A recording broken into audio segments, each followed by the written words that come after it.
India. संदेश खाली का दरिंदा आखिरकार गिरफ्तार हो गया।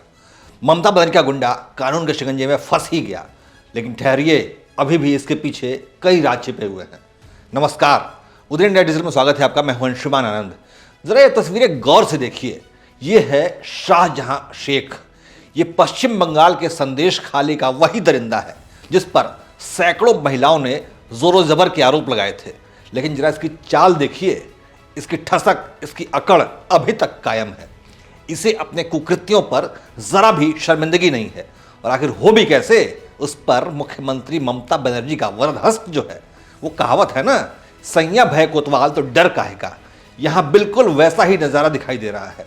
शाहजहां शेख पर इतने संगीन आरोप हैं, संदेश खाली की सैकड़ों महिलाएं जिसके नाम से थर थर कांपती हैं, लेकिन बंगाल पुलिस ने इस दरिंदे को हथकड़ी तक नहीं पहनाई।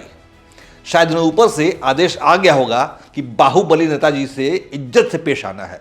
यही वजह है कि मानवता के प्रति सबसे घातक अपराध करने वाला, नारी शक्ति का अपमान करने वाला ये दो कौड़ी के गुंडे का मनोबल इतना ज्यादा बढ़ा हुआ है। और ये हालत तब है जब शाहजहां शेख के खिलाफ यौन शोषण और जमीन हड़पने की लगभग 1250 शिकायतें मिली हैं। शाहजहां शेख 55 दिनों से फरार चल रहा था। उसके खिलाफ संदेश खाली में महिलाएं लगातार प्रदर्शन कर रही थी। भाजपा, कांग्रेस और वामपंथी दलों के नेता संदेश खाली में जाकर लगातार पीड़ित महिलाओं से मुलाकात कर रहे थे। लेकिन इस दौरान मुख्यमंत्री ममता बनर्जी और उनके क्षेत्र की टीएमसी सांसद नुसरत जहां का कोई बयान सामने नहीं आया, जबकि ये दोनों ही महिलाएं हैं। दोनों से संवेदनशीलता की उम्मीद की जानी चाहिए थी, लेकिन उनको अपने ही राज्य और संसदीय क्षेत्र की महिलाओं की चीखें सुनाई नहीं देती।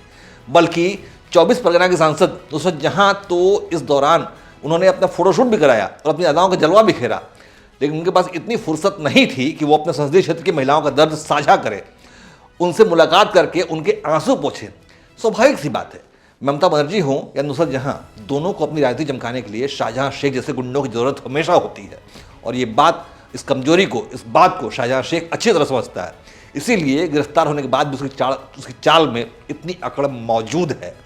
बहरहाल, गिरफ्तारी के बाद शाहजहां शेख को बशीरहाट के कोर्ट में पेश किया गया, जहां से उसे 10 दिनों के पुलिस रिमांड में भेज दिया गया है। ममता सरकार ने शाहजहां शेख के मामले की सीआईडी जांच की सिफारिश की है। ध्यान रखिएगा, सीआईडी यानी क्राइम इन्वेस्टिगेशन डिपार्टमेंट, ये भी राज्य सरकार के अंतर्गत आता है। यानी ममता बनर्जी की सरकार और उनके चहेते पुलिस अधिकारियों का इस जांच में पूरा दखल रहेगा। इसका अंजाम क्या होना है, ये आपको बताने की जरूरत कतई नहीं है। हालांकि शाहजहां शेख के गुनाहों की फहरिस्त इतनी लंबी है कि इस मामले की जांच केंद्रीय एजेंसियों को करनी चाहिए थी, लेकिन ममता बनर्जी शायद अपने इस हैचमैन, अपने इस गुंडे को केंद्रीय अधिकारियों के हवाले करने का खतरा मोल नहीं लेना चाहती थी, क्योंकि ऐसा हो गया तो शायद उनके भी कई राज सामने आ सकते हैं। लेकिन इस मामले में ईडी पहले से ही शामिल है, क्योंकि शाहजहां शेख के खिलाफ मामला खुला ही था। ईडी अधिकारियों पर हमले के बाद 5 जनवरी को ईडी अधिकारियों की टीम राशन घोटाला मामले में शाहजहां शेख के घर पर छापेमारी करने जा रही थी, जिस पर शाहजहां के गुंडों ने हमला कर दिया, जिसमें 3 ईडी अधिकारी गंभीर रूप से घायल हो गए थे। इसके बाद से ही शाहजहां शेख फरार चल रहा था। उसकी फरारी के बाद ही संदेश खाली की महिलाओं की जुबान खुली और 8 फरवरी को पीड़िताएं सामने आकर अपने ऊपर हुए जुल्मों के बारे में बताने लगी। तब जाकर पूरे देश का ध्यान शाहजहां शेख की गुंडागर्दी पर गया।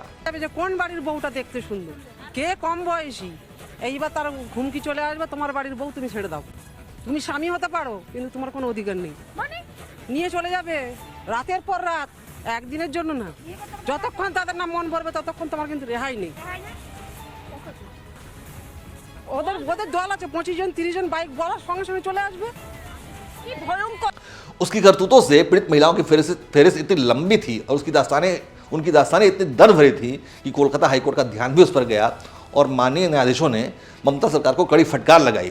इस मामले में बंगाल के राज्यपाल सीवी आनंद ने भी राज्य सरकार से कहा था कि अगर वे शाहजहां को नहीं पकड़ सकते तो 72 घंटे के भीतर रिपोर्ट दें, जिसके बाद ही शाहजहां शेख की गिरफ्तारी हो पाई। लेकिन ध्यान रहे, अभी ये गुंडा सिर्फ गिरफ्तार हुआ है और अभी भी ममता बनर्जी की पुलिस की गिरफ्त में है, जहां उसे हर तरह की 5 स्टार सुविधाएं उपलब्ध कराई जा रही हैं। अब जरूरत है इस दरिंदे को कि केंद्रीय एजेंसियां अपनी गिरफ्त में लें और उसे उसके गुनाहों की सजा दिलवाएं, क्योंकि अगर शाहजहां शेख को वाजिब उसके जुल्मों की कड़ी सजा नहीं मिली तो फिर से सस्ते में छूट जाएगा और ये संदेश खाली की मासूम महिलाओं पर दो तरफा मार होगी, क्योंकि उनकी वजह से ही आज शाहजहां शेख गिरफ्तार हुआ है। ईश्वर ना करे किसी वजह से ये दरिंदा छूट जाता है तो फिर उन महिलाओं का तो ईश्वर ही मालिक है। पता नहीं उन्हें कितने जुल्म फिर से झेलने होंगे।